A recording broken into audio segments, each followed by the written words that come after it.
প্রতিদিন সকালবেলা অনেক বাড়িতেই অ্যালার্ম বাজে। এরপর শুরু হয় ছোটাছুটি। কেউ ওয়াশরুমের দিকে তো কেউ নাস্তার টেবিলের দিকে। একটু লক্ষ্য করে দেখুন তো এই অ্যালার্মগুলো মূলত কিসের জন্য বাজে? বেশিরভাগ ক্ষেত্রেই অ্যালার্ম সেট করা হয় স্কুল, কলেজ, অফিস, আদালত কিংবা সফরের প্রস্তুতির জন্য।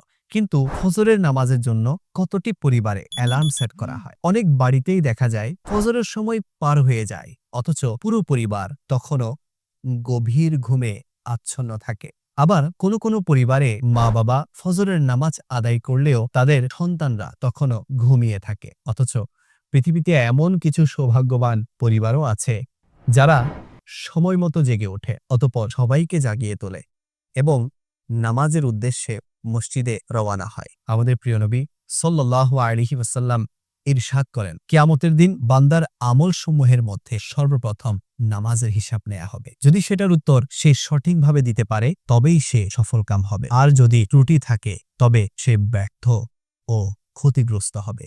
প্রতিটি পরিবার যদি ফজরের জন্য অ্যালার্ম সেট করত এবং সময়মতো গোটা পরিবার নামাজ আদায় করত, তাহলে আমাদের ঘরগুলো কতই না রহমত, বরকত আর সৌন্দর্যময় হয়ে উঠত। হে আল্লাহ, আপনি আমাদের সবাইকে ফজরের মাধ্যমে প্রতিটা দিন শুরু করার সৌভাগ্য নসিব করুন। আমিন।